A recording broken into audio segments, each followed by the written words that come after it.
Now, from Wish TV, your local news source, this is All Indiana Politics. Good Sunday morning. Welcome to another edition of All Indiana Politics. I'm Phil Sanchez. Indiana will be short nearly $2.5 billion in revenue over the next 2 years. Now, lawmakers have just days to plug the hole as we enter the final week of the session. Now, lawmakers first got a revenue forecast back in December. They used those numbers for most of their budget negotiations. Then on Wednesday, a new forecast showed Indiana will take in less revenue than expected. Between now and the end of the 2027 budget year, $2.4 billion, which is about 3.5% of the total revenue. Lawmakers now are trying to figure out what they'll have to cut to fill that hole. That could mean cuts to services that you rely on. Our government reporter Garrett Berquist talked to lawmakers and experts about the situation. Top leaders say nothing is off the table. They say they will try to minimize cuts to the most critical programs, but the state budget doesn't leave a lot of room to tinker. State lawmakers have 1 week to make up $2.4 billion. That's a little less than 3.5%. They're working through the line items. I think the thing that we want to protect and hold to the longest is trying to protect K-12. That's a big priority, I think, for everyone. But, you have to look at everything and find as many efficiencies as you can. K-12 education is nearly half of the state budget. After that comes Medicaid and higher education. Public safety and child services round out the top 5 spending categories. There are 3 reasons: tariffs, tariffs, and tariffs. It is exclusively a consequence of the very deep economic shock that is beginning to wrap around the country and much of the globe. Hicks says economic turmoil could lead to more demand for services such as Medicaid right as those services get cut. He says it will be very hard for lawmakers to avoid cutting top categories, including K through 12. Indiana state government's very lean, and there are only 2 or 3 big areas that we spend money in: Medicaid and match, and in K through 12 and higher education. And then the rest of the budget is very small. And so it's very difficult to get from here to there without touching these other areas. Former State Senator Jim Merritt disagrees.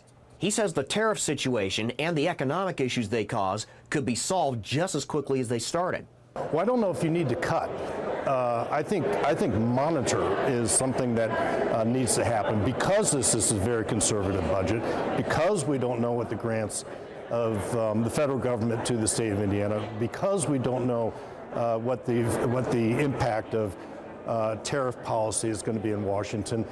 I think there are ways to micromanage this in the next 2 years. Merritt suggests frequent revenue updates throughout the year and possibly a special budget session next year. He says lawmakers could also consider delaying funds doled out to counties and let the counties run off of their savings for a few months. He says they used that tactic during the financial crisis in 2008 and 2009. We don't know what tariffs are going to be permanent. We don't know what tariffs are going to be considered. There could be zero baseline tariff with Mexico and Canada by 10 days from now. We just don't know. At the State House, I'm Garrett Berquist for Wish TV, wishtv.com, or follow us on Facebook for updates. Well, Senate leaders say they hope to have a new spending plan as early as tomorrow, and Senate Democrats have their own ideas how to plug the hole. Here's what they had to say after the session wrapped up on Thursday afternoon.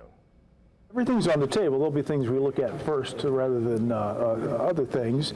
But I think with a change like this of $2.4 billion, you have to keep everything on the table. So we're going to first look very hard at cuts to make sure we do that. We're going to look at some cuts before others. For instance, K through 12 public education. We want to try and stay away from that if it's at all possible. The challenge, of course, is though that with that item of the budget being almost half of our budget, it's really hard to make that up everywhere else without touching that. But we're going to work really hard to try to do that. Should the income tax cuts And for that matter, the cuts on Senate Bill 1 be put on hold while we figure out what's going to happen? Well, so with regard to the Senate Bill 1, that's a different funding source. Our budget doesn't deal with property taxes. It deals with income tax, sales tax, things of that nature. And the thing about Senate Bill 1 and dealing with property taxes, those are much more stable than the income tax and sales tax that's in the rest of our budget. And so, those things go back to local governments. Those aren't going to drop like has been forecast in the income and sales tax. And so those are much more reliable than these other numbers are. What about income taxes? Should we put on hold the next planned reduction in income taxes? That certainly is on the table, absolutely. Is there a possibility you might end up doing a special budget session during what would normally be the short session? No, I guess that's a possibility, but we don't ever like to open the budget during a short session. There might be some things we have to do to tweak in the past that we have done, but we want to avoid that. To hopefully have something ready to really present to our caucuses by Monday. And if that's the case, it takes a while. It's a big budget. It takes a while. Once you agree to everything, it takes a while to get that together in a form that then our members can comb through, go through, read, and understand. So we'll have to have something pretty early next week in order to be successful in doing that, but that is our intention. Our caucus has been serious about making sure we create an MCAF, similar to the hospital fee, but doing that with our managed care insurance companies when we rolled out pathways, putting on a fee to the insurance companies who have been identified as our MCEs. That's one way that we could address our $2.4 billion shortfall.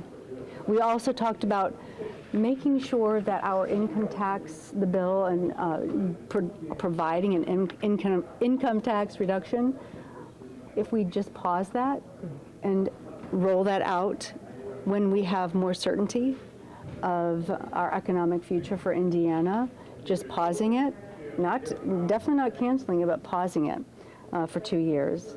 And then, of course, the legalization of marijuana, regulating and legalizing cannabis, having that conversation, because we know that our neighboring states are being impacted by the revenues in those states. Why not do that in Indiana and speak to and have a grown-up conversation about the protections that we need to put in place and in the process address our revenue shortage? And finally, maintaining the voucher expansion at the 2021 levels. So those ideas would get us so close, actually, I would say over. Those ideas together are at $3.57 billion. So if every option is on the table, we're excited to work with our Republican counterparts and come up with real solutions. All right, coming up, state lawmakers try to shut down an East Central Indiana school corporation. How the superintendent says he plans to fight back.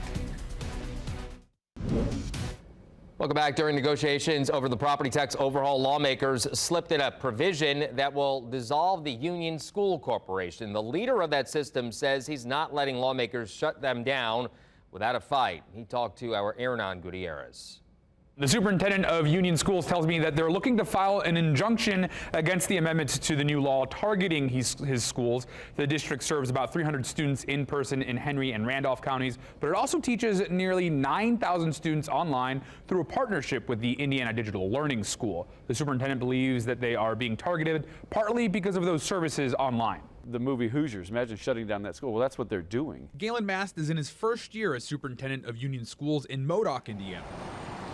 Only about a 20-minute drive to the state line with Ohio. A last-minute amendment to the state's property tax overhaul singles out the rural school district, dissolving it in 2027. Mass says in his 30 years in education, he's never seen any of his schools targeted like this. It's a sorrow that the legislators would do this to another school when their own kids go to school, the grandkids go to school. They would never do it to their own. The district employs about 80 people in person and another 300 teachers for their online students. Some of them, like Lindsay Clark, grew up in the rural community. We always need teachers, and so I get find somewhere else to be, but I don't want to be anywhere else. I want to be here, giving back to the community that gave to me. Jama Marlowe graduated from Union Schools and now teaches civics there. I have tried to teach and instill that our way of government is very productive and prosperous and good. When a school is gone, the community dies. The lawmakers who represent the area are State Senator Scott Alexander and Representative J.D. Prescott, both Republicans. Both declined News 8's request for an interview. Their offices issued similar statements citing low test scores justifying the amendment to dissolve Union Schools. Mass calls their argument a red herring, saying other schools with lower test scores were not singled out. And many of those 9,000 students are the students that the schools didn't want. Couldn't make it work within the brick and mortar school. The head of the district says he's ready to fight in the weeks to come. We're going to keep our doors open for years to come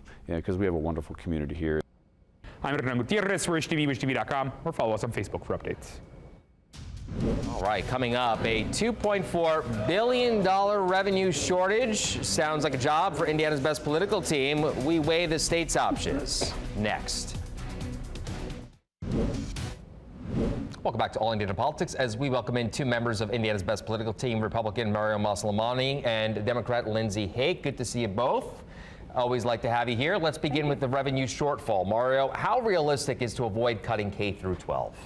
I think both sides have decided that's something they're not going to get done. So both sides, the House, the Senate, Democrats, Republicans, they've agreed that I believe that education is one thing that they will not put on the table as a cut. So I think that there's still opportunities to make sure that we cover this budget shortfall.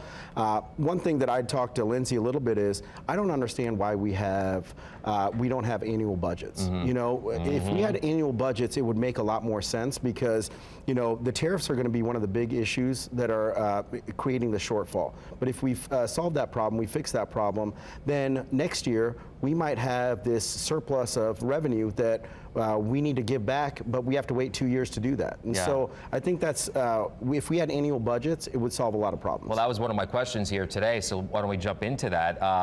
How realistic, Lindsay, would that be? Do you think we ever will get to annual budgets? Because right now, as our viewers probably know, and you guys know, it's every other year. Right. So at least here in Indiana. Now other states do it differently, but other states also don't have a short-term legislature. They come in every year. They're full-time. They're not half-time legislature. And so what unfortunately doesn't work for that scenario, and while I hear the merits for that 100%, what doesn't work for that scenario is the uncertainty that's being painted right now for our fiscal picture from the federal level, right? I mean, that tariff conversation is completely changing things. You saw Tom Jackson, our fiscal consultant at the state revenue meeting this week, just talking about the uncertainty, all of the tariff uncertainty and the flex that's happening with our national picture. And that was due much, frankly, to President Trump. And so that uncertainty is affecting many sectors. And I just don't, that was $2.4 billion revenue short of our revenue picture. And so that's based on the December numbers. Sure. So it's only going to get worse. From where you see things right now, what do you think will be chopped? Where do you think there will be cuts? I don't know. Obviously, on Monday morning, House Bill 1001 has its first conference committee report hearing, and that's in Ways and Means at 11 a.m. if anyone wants to play from home. But what I'll also tell you is that there's a lot that's in the. My concern is more what's in the budget versus what's not yet in the budget. As it stands right now, we've got a really nice, frankly, packaged up with a bow gift to big business, and you have a lot of cuts for Medicaid and other social services and frankly, services that make life a possibility for vulnerable Hoosiers every day. Mario, your thoughts? I think that the cigarette tax is something that we'll see an increase in. I think that there's still some opportunity to deal with this issue. One thing that I didn't realize was that Indiana is the third most reliant state on imports from China. And so these tariffs are playing a significant part in this budget shortfall or this revenue shortfall.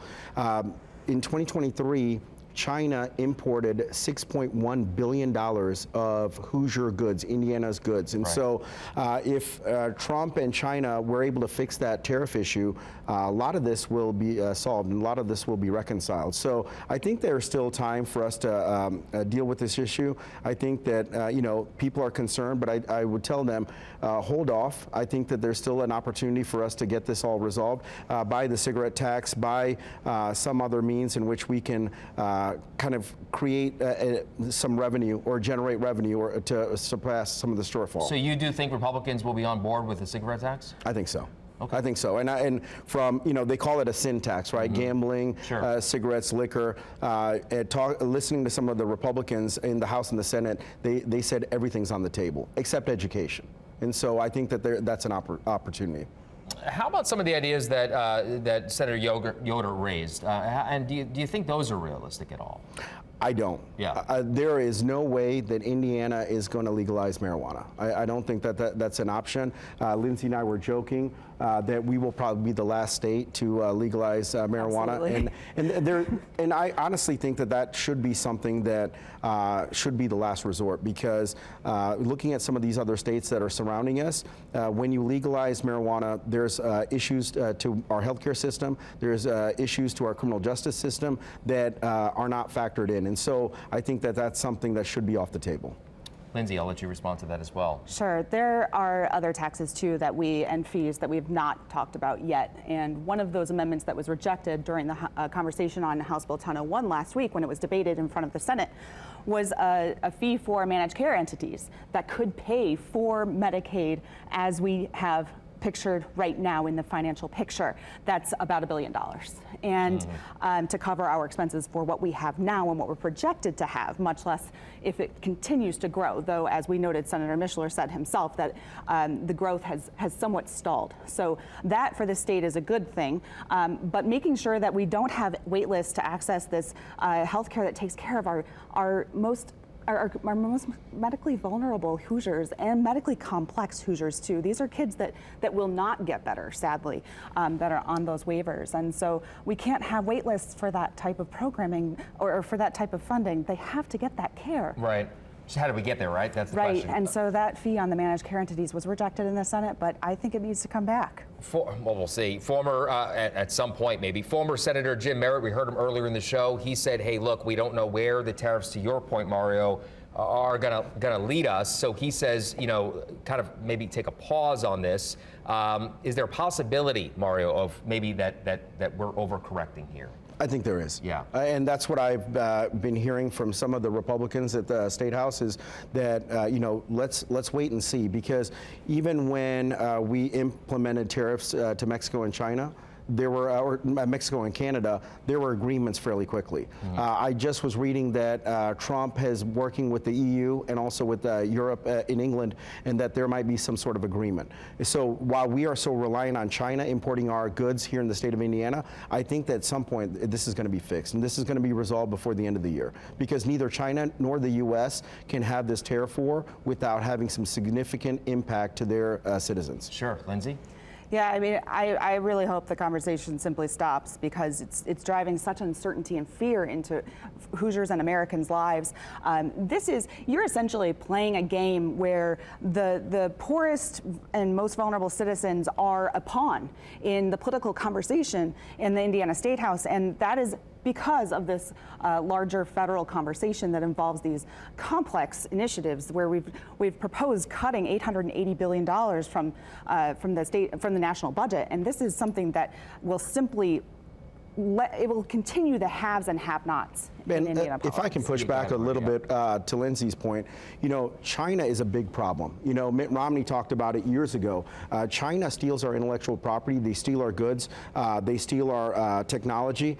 We don't have any recourse in China. If they were stealing our intellectual property, we can't sue them in China. What's crazy is China can sue us in the United States. And so Trump is trying to make sure that we are in a fair playing field, or not even fair, but as fair as can be. And so that's why I believe that it's important that we try to get a better agreement with China. Unfortunately, we are so reliant, Indiana is so reliant on China, being the third most reliant state. We are facing that impact more so than other states. Quickly, 30 seconds left. Will we have a budget by the end of the week? Mario? Yes. Yes. Okay. Yeah, it's not going to make everybody happy. I love obviously. it when we agree on everything. Yeah. At least on something. Most of them. Well, if they want to get out by the 24th, as they've said they've wanted to, they have to have some answers this week. And they will. History tells us they probably want to get out. I would imagine. We'll see what happens. Good to see you both in studio, by the way. Thank you. Yeah. Yes, love to be here. We'll be right back. All right, thank you for joining us this week for All Indiana Politics. We'll be back here, as we always are, next Sunday morning, 9:30. Stay tuned, though, throughout the week as we cover the final days of the 2025 legislative session. And be sure to check out the All Indiana Politics podcast online at wishtv.com. Have a great rest of your weekend.